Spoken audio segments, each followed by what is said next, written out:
सार्वजनिक सेवा प्रसारण।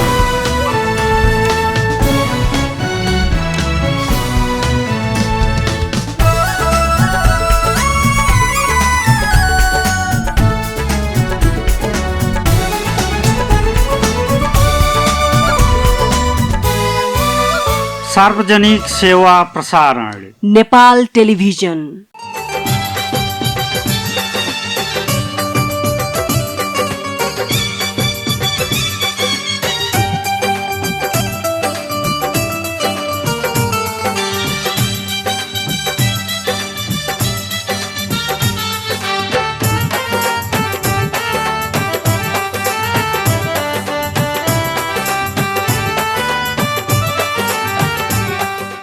नमस्कार, हार्दिक स्वागत। नेपाल टेलीविजन पर प्रसारण होखे वाला कार्यक्रम भोजपुरी आवाज में हम बानी कार्यक्रम संचालक भोज प्रसाद यादव।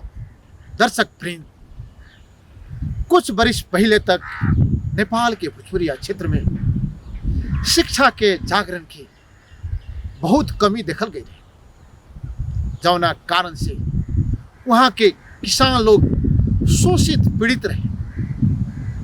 वहाँ कुछ मुट्ठी भर के लोग वहाँ के आम जनता के ऊपर अपन अधिपत्य जमा के रख ले।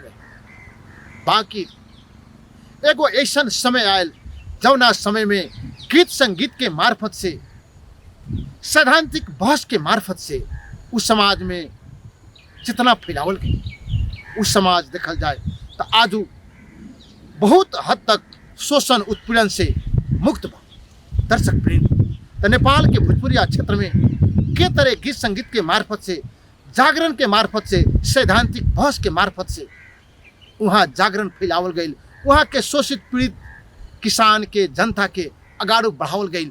ओकरे बारे में आजू के कार्यक्रम में छोट जानकारी।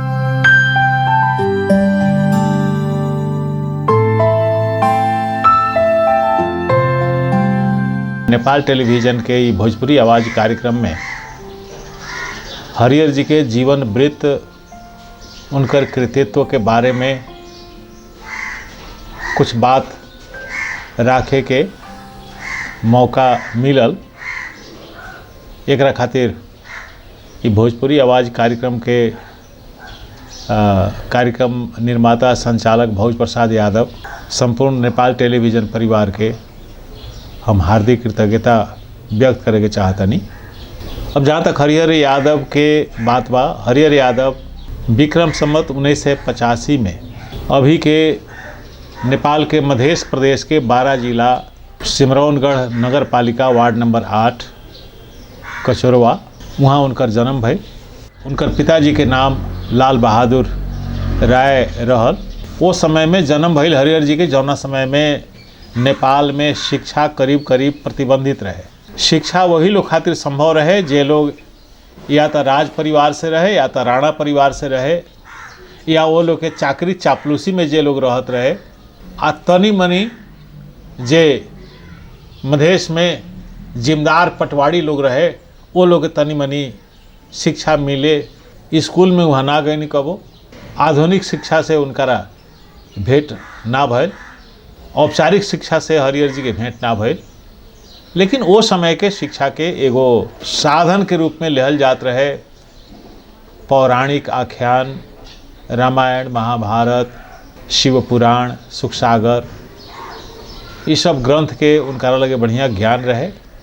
अपना समय के वहाँ का कीर्तन मंडली के अच्छा खासा जानल मानल व्यास रहे। राणाशाही के जौन अत्याचार रहे, वो अत्याचार के खिलाफ वहाँ का नेपाली कांग्रेस के 2007 साल के सशस्त्र क्रांति में एगो निष्ठावान सिपाही के रूप में भाग लेनी।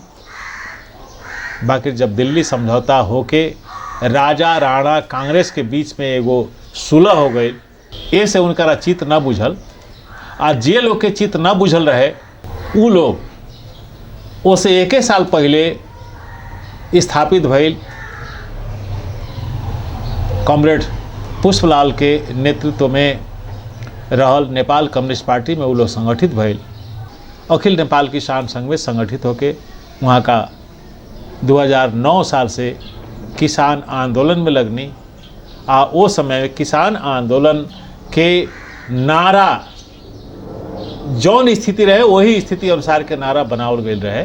जमीन में 95% जमीन, 5% भूमिपति लोग के हाथ में रहे।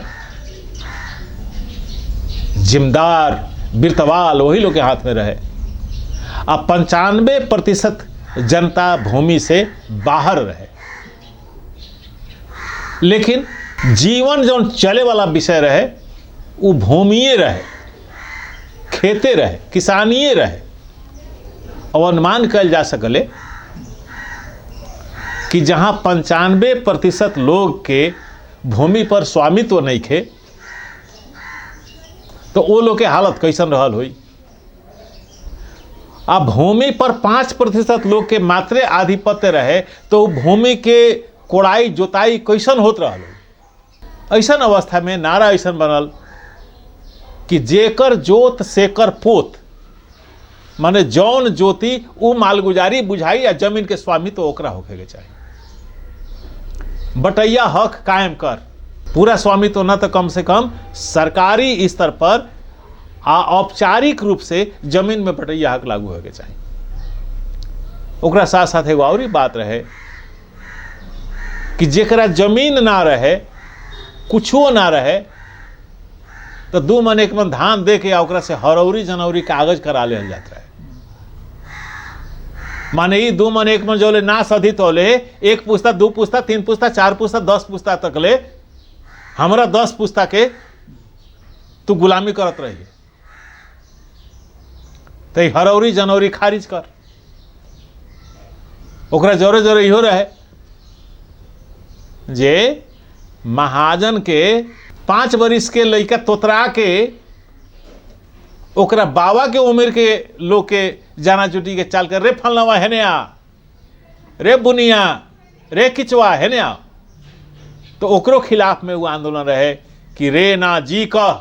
तो ई सब नारा रहे। जाली तमसुक फाड़ दे। हमर जौन गाँव बा कोचरवा वहाँ जो बसे धोनी जरत रहे और वो धोनी में महाजन लोग के कागज ले आके वही में झोंक दिया जाते रहे। हरिहर यादव जी के जोरे नंदन अरियाल, मधु सिंह, देवनारायण शाह, मोहन महतो, हरदयाल महतो वो समय के किसान के नेता लोग रहे। लेकिन वो सब लोग में विषय वस्तु के बूझ के आगे चले वाला हरिहर यादव जी रहस। हरिहर यादव जी के लगे जौन इस सांस्कृतिक ज्ञान रहे, गाना बजाना जौन व्यासगिरी सीख लेलन तो ना के किसान आंदोलन में लगा दिल। तो उस समय में एगो हरिहर जी के गीत आज तक ले लोग के जुबान पर बा। वो कैसन रहे सुनल जाओ।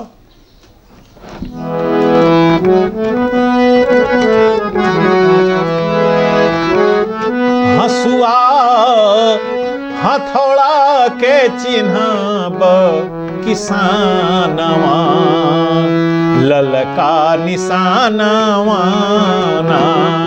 हसुआ हथौड़ा के चिन्हब किसानवा, ललका निशानवा ना। ललका निशानवा किसनवा, ललका निशानवा ना। हसुआ हथौड़ा के चिन्हब किसानवा, ललका निशानवा ना। हसुआ हथौड़ा के चिन्हब किसानवा, ललका निशानवा ना।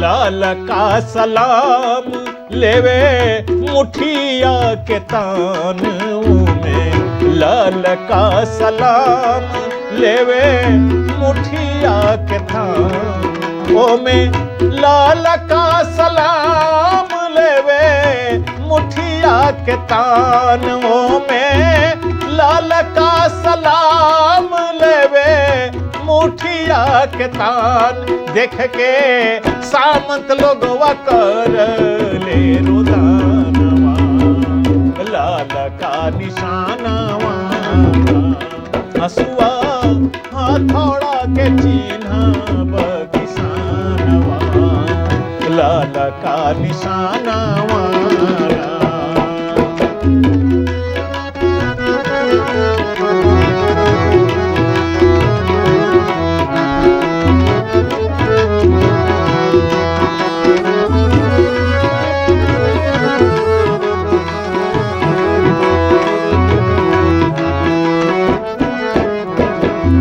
वो समय रहे जौना समय में रूस सोवियत संघ बनल रहे, चीन में जनवादी गणतंत्र के अब के शुरुआत भइल रहे। वो चीज के जोड़ के का कहले बड़ा हरियर जी, भइले रूस चीन आजाद करके सामंतन के बाद भइले रूस चीन आजाद करके सामंतन के बाद भइले रूस चीन आजाद करके सामंतन के बाद भइले रूस चीन आजाद करके सामंतन के बाद हो हवा रोजी रोटी सब के मकानावा लाल का निशानवा हो जनता गावत बाटे खुशिया के गानवा लाल का निशानवा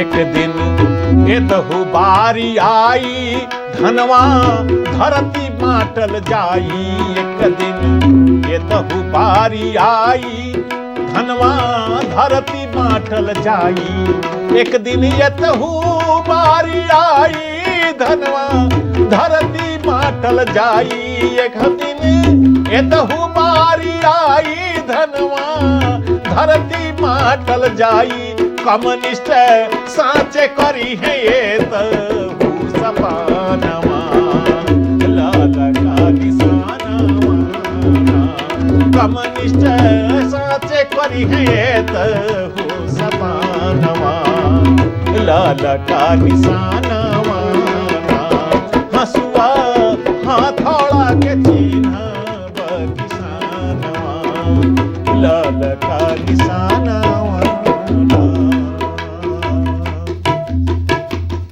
ए ढंग से जनता में एगो उबाल आइल, सारा जनता एकत्र भइल आ बहुत बड़ा भूचाल आ गई। ये किसान आंदोलन 9 साल 11 साल 13 साल तक ले चलल। यही बीच में मातृका प्रसाद कोइराला के जब सरकार बनल उस समय में बटैया हक कायम हो गई। जब बटैया हक कायम हो गई तब सामंत लोग के घर में हरना चिकार पड़े लागल, सब लोग मतखा हो गए ई का भइल। तो उस समय में हरिहर जी फिर कहलन जे सब कुछ होई पहले तोहनी का जियान करत रहा, हमनी के भूखे मरत रही हैं, अब तोहनियों के जियाएम, हमनी के जोरे तोहनियों जियब, तोहनी के जोरे हमनी तो ना जिए सकत रही है लेकिन हमनी के जोरे तोहनियों जियब। एके वो काम बका थी जे जियान करे खातिर ना मिली। तो सुनी जे का कहलन, हिस्सा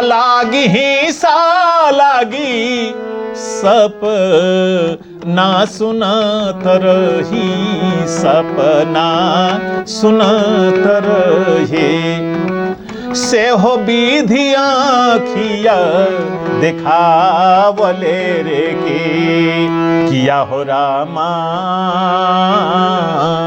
से हो विधि आँखिया दिखावले रे के हिस्सा लागी सपना सुनत रही, सपना सुनत रहे, से हो विधि आँखिया देखावले रे।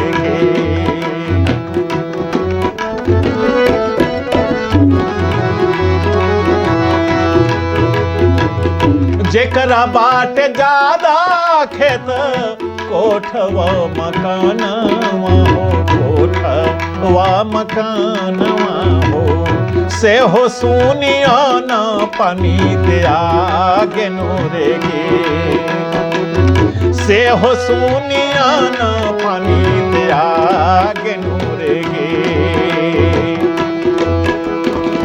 तो किसान लोग का कहला को लोग से जनी रोआ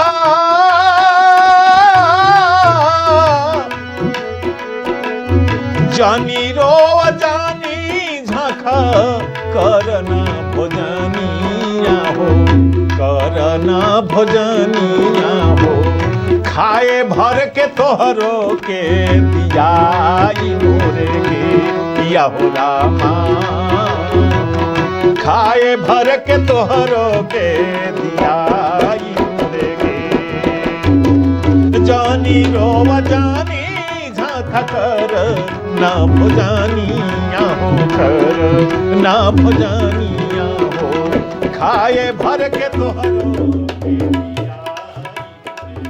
उनकरा के पकड़ के जेल में बंद कर लग। सामंत लोग कहता अपना दलाल उलाल से फिर गाना बनवा लग हरिहर जी पर, हरिहर जरिए के लमेटी करे मिट्टी न के खेती, हरिहर जरिए के लमेटी करे मिट्टी न के खेती। अब त पड़ल बाड़न चौधरी के फेर में, अब त पड़ल बाड़न चौधरी के झौर में, फुलैत बाड़न गौर में ना।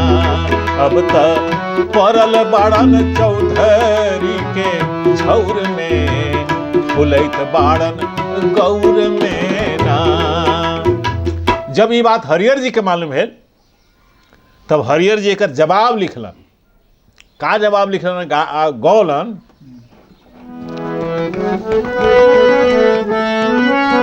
अरे मास बढ़ल जाइता, अरे मास बढ़ल जाइता, समंत तोरा दहिया पर, मास बढ़ल जाइता, समंत तोरा दहिया पर, मास बढ़ल जाइता, समंत तोरा दहिया पर।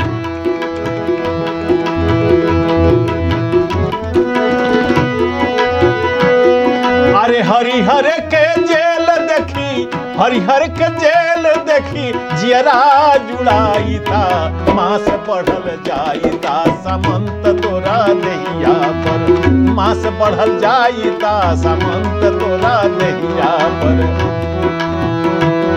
अंत में का कहता,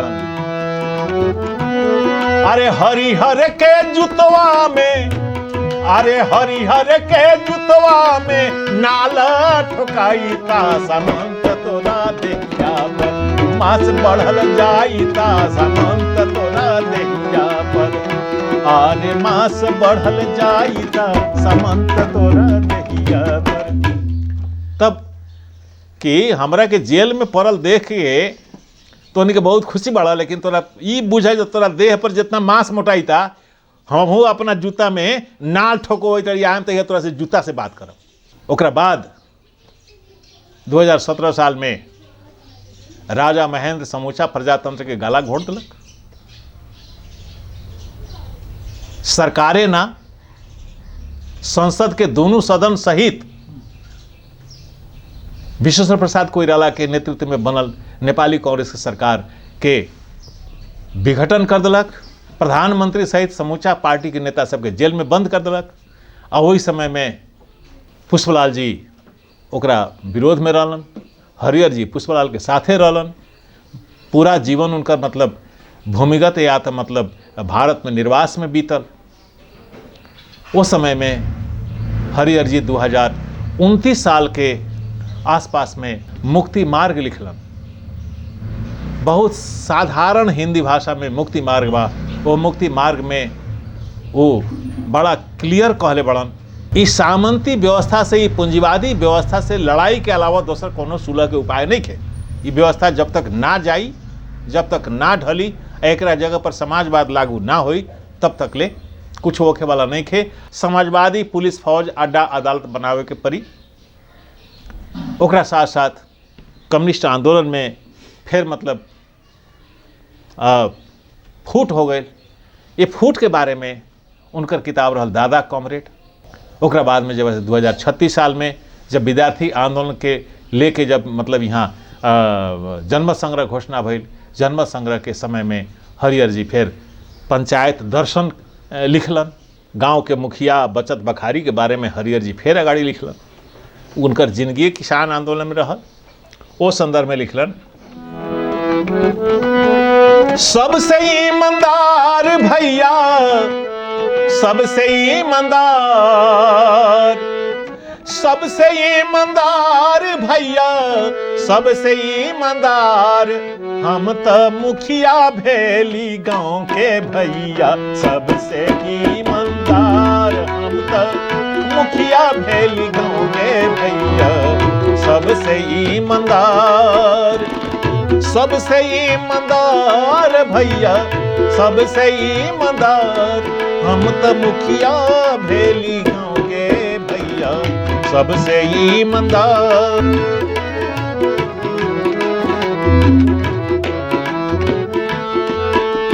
विधवा निर्बल के करी भलाई, चाहे चुए पसेना।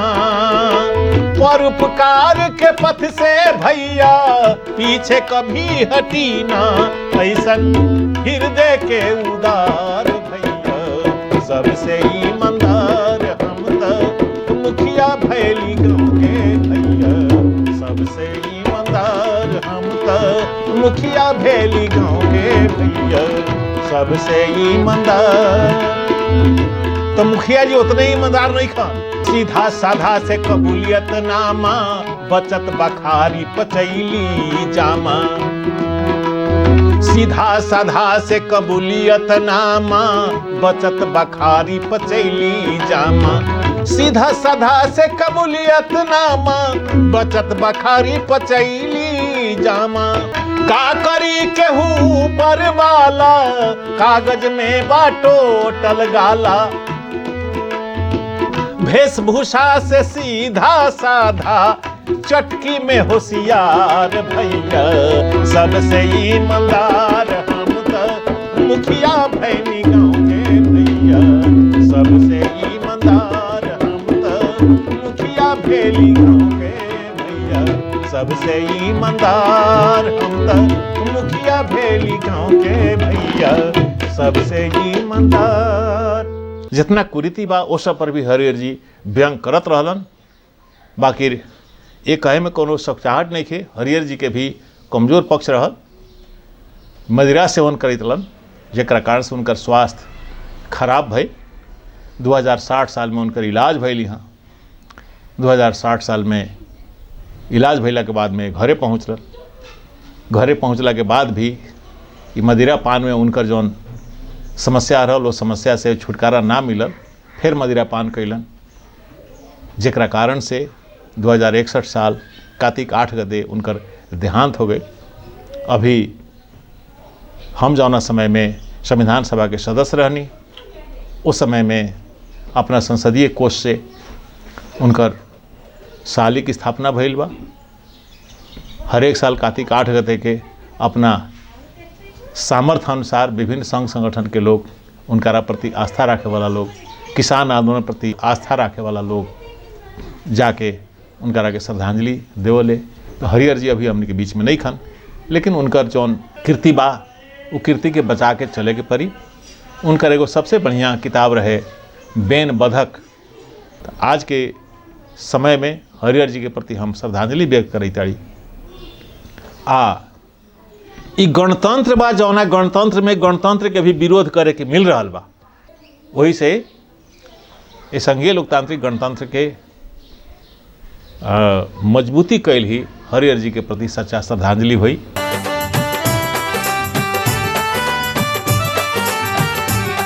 दर्शक वृंद समग्र में आजू के कार्यक्रम के प्रस्तुति सब ऐसने रहल। कार्यक्रम रउआ लोग के कैसन लागल, अपन सुझाव सलाह और प्रतिक्रिया भेज सकता। पता बा कार्यक्रम भोजपुरी आवाज Nepal television, post box number 3826 Singh Durbar Kathmandu Nepal. ठीक एक हफ्ता के बाद यह दिन ऐसने जानकारी मूलक कार्यक्रम लेके रउआ लोग के टेलीविजन के स्क्रीन पर अबे क्रम। तब तक कार्यक्रम संचालक के साथ साथ कैमरा पर्सन और संपादन के काम करे वाला उदयराज शर्मा के भी एक हफ्ता के खातिर विदा दी। नेपाल टेलीविजन हरदम देखते रही, रउआ लोग के भलाई होके। नमस्कार, शुभ दिन। न चाले जनिया न चाले जनिया रे कम रथुआ बनाई के, न चाले जनिया रे कम रथुआ बनाई के, कम रथुआ बनाई के, कम रथुआ बनाई के, कम रथुआ बनाई के, न चाले जनिया कम रथुआ बनाई के, न चाले जनिया कम रथुआ बनाई के।